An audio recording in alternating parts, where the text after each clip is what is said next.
হর হর মহাদেব। ওং নমঃ শিবায়। আজ আদি কৈলাস যাত্রার তৃতীয় পর্ব। গুঞ্জির আমাদের হোমস্টে থেকে সকাল সকাল ব্রেকফাস্ট করে 7:30 থেকে 8টার মধ্যে আমরা বেরিয়ে পড়লাম। কি অপূর্ব দৃশ্য দেখুন। আস্তে আস্তে আমরা এগিয়ে চললাম নাভি গ্রামের দিকে।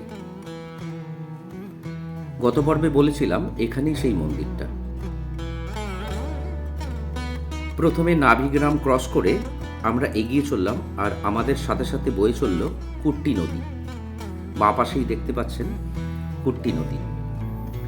সকালবেলার এই অপূর্ব দৃশ্য দেখতে দেখতে আমরা এগিয়ে চললাম কুন্তি গ্রামের দিকে। কুন্তি এখান থেকে বেশি দূর নয়, তবে সকালবেলা পাহাড়ের রোদ্দুর পড়ছে এবং পুরো আকাশ নীল। মনে হচ্ছে আজকে ওয়েদারটা খুব ভালো পাবো। ভগবানের অসীম কৃপা। এগিয়ে চললাম কুন্তি গ্রামের দিকে। একটু বলে রাখি, গুঞ্জি থেকে কুন্তি ভিলেজের দূরত্ব 19 কিলোমিটার, আর কুন্তি ভিলেজ থেকে জলিংকংয়ের দূরত্ব 14 কিলোমিটার।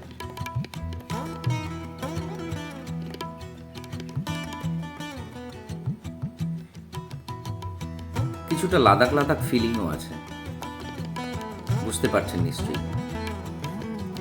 সকালবেলার ঠান্ডা ঠান্ডা হাওয়া, আর সাথে এই অপূর্ব দৃশ্য। পাহাড়ের মাথায় সব সোনা ঝরছে, আকাশ পুরো নীল, আর কুট্টি নদী বয়ে চলেছে আমাদের সাথে।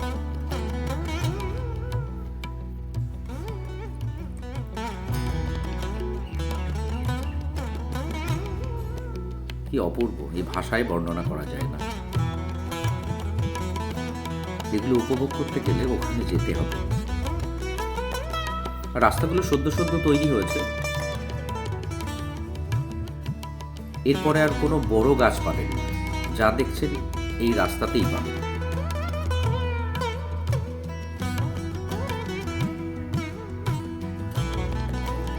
আর রাস্তার পাশে সব ক্লিফ অ্যাঙ্কারগুলো রয়েছে, সেগুলোও দেখতে দারুণ লাগে।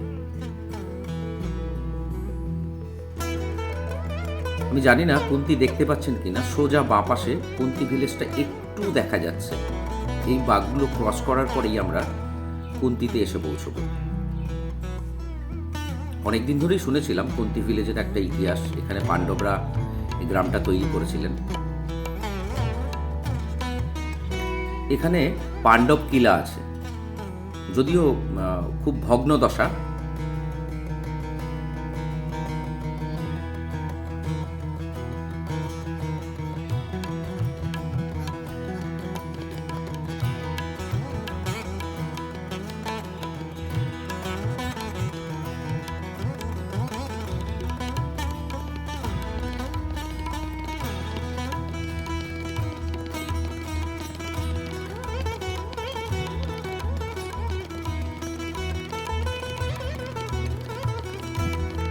ওই যে দেখতে পাচ্ছেন, ওই আবছা আলোর ভেতরে খুব বেশি ঘর নেই এখানে। আমি জানি না ওই পাণ্ডব কিলাটা দেখতে পাবেন কিনা। পাশেই রয়েছে ওই ছোট কাঠ ফাট পাথর পাথর দিয়ে পুরো ঘেরা রয়েছে।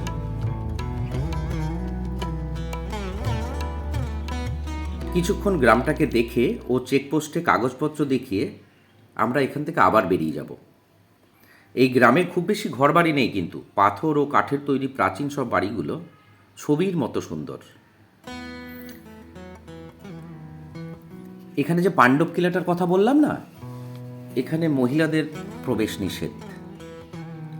পাণ্ডবরা এই গ্রামের নাম তার মায়ের নাম অনুসারেই রেখেছিলেন।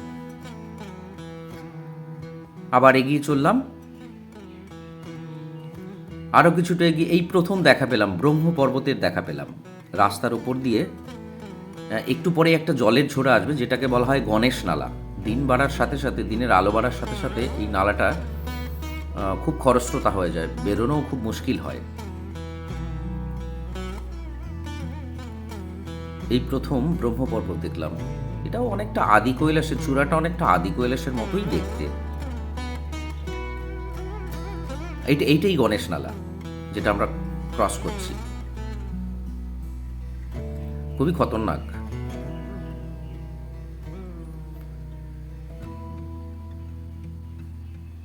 কিছুটা সময় কাটিয়ে এগিয়ে চললাম জলিংকংয়ের দিকে। এখানে বেশ একটু ফটো সেশন করলাম, আর আমাদের সাথে সাথেই চলল ব্রহ্ম পর্বত।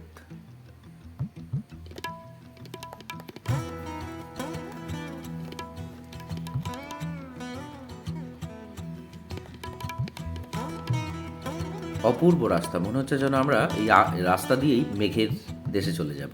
ওই যে বাঁদিকে দেখুন কৈলাস পর্বতের চূড়াটা দেখা যাচ্ছে। এই প্রথম কৈলাস পর্বতের চূড়াটা দেখলাম, কিছুটা মেঘে ঢাকা ছিল।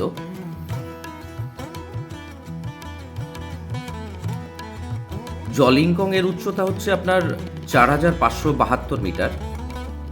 তাই এখানে কোনো গাছপালা বা ছোট তৃণগুল্মও পাবেন না। এখানে ভারতীয় আর্মির আতিথেয়তাতেই থাকতে হবে, এবং সেই আতিথেয়তায় কোনো খামতি নেই। আঁকা বাঁকা চুলের বিনুনির মতো এসে পৌঁছলাম। দেখুন চারিপাশে কোনো গাছপালা নেই। এটাই হচ্ছে জলিংকং। এখানে একটা হেলিপ্যাডও আছে, যদিও এখন হেলি সার্ভিসও অ্যাভেলেবেল। এই বছরই চালু হয়েছে 2024-এ। এখানে আমরা কিছুক্ষণ স্টে করে ফ্রেশ হয়ে তারপর বেরোবো। জলিংকং বেস ক্যাম্প থেকে গরম জল চা খেয়ে আমরা হাঁটতে শুরু করলাম। এবার আমাদের হাঁটার পালা। জলিংকং থেকে পার্বতীকুণ্ডের দূরত্ব 2 কিমি, তবে আপনারা চাইলে ঘোড়াতেও যেতে পারেন। আমরা হেঁটেই গেছিলাম। অনেকটাই উপরে উঠে এলাম আমরা। আমাদের বাঁদিকে আদি কৈলাসকে দর্শন করতে করতে এগিয়ে চললাম।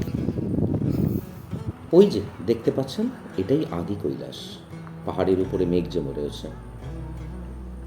নিচে একটা মন্দিরও আছে। আরও কিছুক্ষণ হেঁটে আমরা চলে এলাম ভীমক্ষেতিতে। সমস্ত পাহাড়ের কোথাও কিছু নেই, অথচ এখানেই ধানের চাষ হয়। শুধু এইটুকু জায়গাতেই ধানের দেখা মিলে। ভীম এখানে ধান চাষ করেছিলেন। এই ভীমক্ষেতি আগে দেখব বলেই কিন্তু আমরা একটু উল্টো পথে এসেছিলাম। মেইন রাস্তাটা আমাদের ডান দিকে। এখান থেকে আরও একটু ওপরে উঠে তবে প্রথম দেখা পেলাম পার্বতীকুণ্ডের। ওই যে সামনেটাই, চলুন। কয়েকজনকে দেখা যাচ্ছে। এটাই হচ্ছে পার্বতীকুণ্ড। কি অপরূপ দৃশ্য, সেসব ভিডিওতে বর্ণনার অতীত।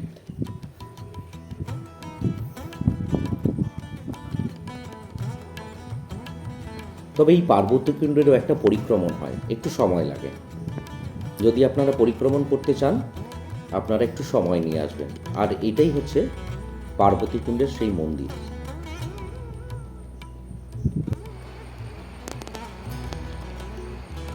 মান্যতা অনুসারে আমরা পার্বতী সরোবরে প্রথমে স্নান করে নেব, তারপর মন্দিরে পুজো দেব।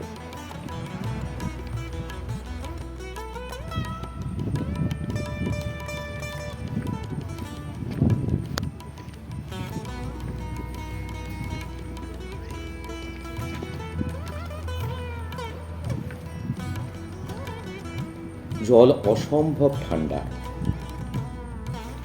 তবে আমরা আমাদের হোমস্টে থেকে সব ব্যবস্থা করেই এসেছিলাম। নিয়ম এটাই, পার্বতীকুণ্ডে স্নান করে মন্দিরে পুজো দিয়ে তবে আদি কৈলাস যেতে হয়। সেই উদ্দেশ্যে আবার বেরিয়ে পড়া। পুজো সেরে নিয়ে আমরা আবার সেই ভীমক্ষেতিকে ডান পাশে রেখে বাঁ পাশ দিয়ে এগোতে শুরু করলাম। সাইডে অবশ্য ওপরে কিছু আর্মির বাংকারও দেখতে পাবেন। এখানে আপনারা ঘোড়াতেও যেতে পারেন, তবে রাস্তা প্রচণ্ড খারাপ। রাস্তা নেই বললেই চলে, কারণ এটা শুধুমাত্র পায়ে হাঁটার রাস্তা।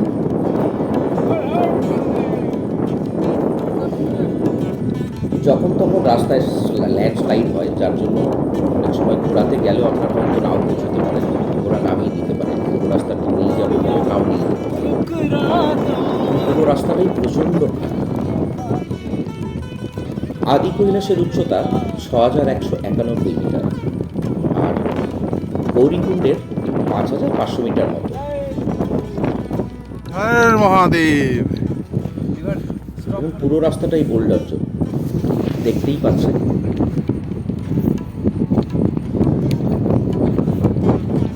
মান্যতা আছে হর পার্বতী হ্যাঁ আচ্ছা।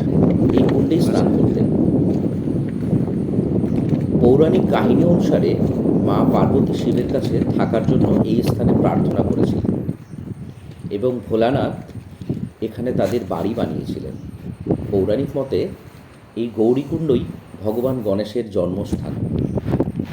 যা দেখছেন রাস্তাটা মোটামুটি এইরকমই পাবেন, পাহাড়ের ঢাল বরাবর, প্রচণ্ডই খাড়া।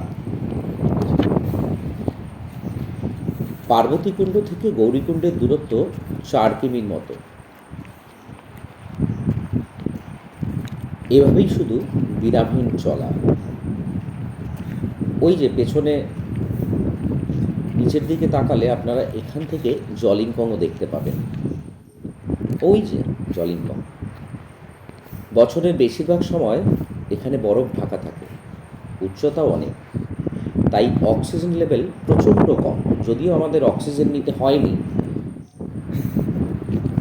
আর কিছুটা গেলেই আমরা গৌরীকুণ্ড পৌঁছবো।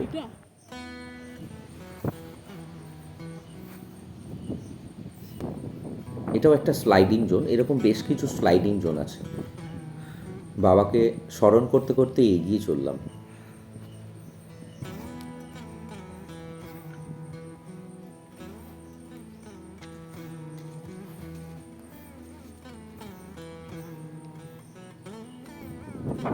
হর হর মহাদেব।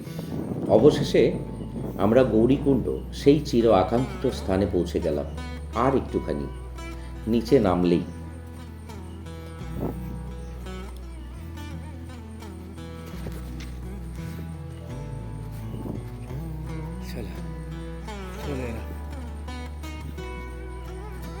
আমাদের খাওয়ার জল ফুরিয়ে গেছিল। পুরো রাস্তাতে কোথাও কোনো জল পাবেন না, তাই যথেষ্ট পরিমাণে জল নিয়ে যাবেন। পবিত্র কুণ্ডে জল স্পর্শ করে প্রাণ ভরে আগে একটু জল খেয়ে নিলাম। শুধুই বাবার দর্শনে ব্যস্ত হলাম। এরপর চারিপাশে শুধু বোল্ডার আর বোল্ডার। তবে আমাদের সাথে অনেকেই বেরিয়েছিল, অনেকেই কমপ্লিট করতে না পেরে ফেরত চলে গেছেন। তবে ভগবানের অসীম কৃপা, আমরা সম্পূর্ণ কমপ্লিট করতে পেরেছি।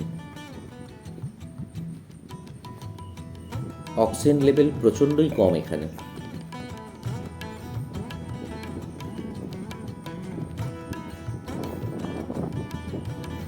জয় শম্ভু, জয় শম্ভু। এখানে যারা আসেন তারা পাথরের উপর পাথর সাজিয়ে বেশ কিছু তৈরি করেন, যা শিবলিঙ্গের মতোই দেখতে। আমরা বাড়ি থেকে ধূপকাঠি, মোম এগুলো নিয়েই গেছিলাম। এখানে একটা ছোট পাথর দিয়ে সাজানো ঘর মতো করা আছে, যেখানে আমরা পুজো দিয়েছিলাম। আমরা এখানে মোটামুটি ঘন্টা দুয়েক মতো ছিলাম। মেরে দেবে কিন্তু, যদি এতটা সময় অনেকেই থাকেন না এখানে। পরে অবশ্য ধাতস্থ হয়ে যায়, বেশ কিছুটা সময় থাকলে পরে ধাতস্থ হয়ে যায়। বলুন কিছু বলুন।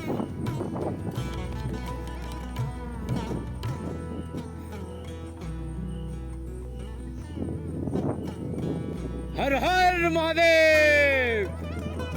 মাঝে মধ্যেই মেঘ আসছে যাচ্ছে, আদি কৈলাসের মাথাটা চূড়াটা কখনো ঢেকে যাচ্ছে, কখনো খুলে যাচ্ছে। সে এক অপূর্ব দৃশ্য। ঘন্টা দুয়েক কাটিয়েছি, এবার আমাদের ফেরার পালা। ফেরার রাস্তাটাও প্রচণ্ড অ্যাডভেঞ্চারাস। বিকেল 4:30 নাগাদ আমরা জলিংকংয়ে ফিরে এলাম। ভ্যালিটা অসম্ভব সুন্দর।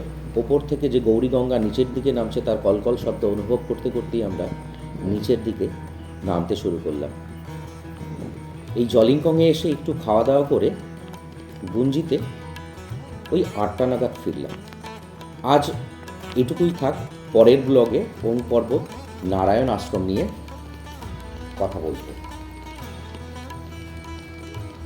পরবর্তী ব্লগের নোটিফিকেশন সবার আগে পেতে চ্যানেলটিকে সাবস্ক্রাইব করুন, লাইক করুন ও শেয়ার করুন।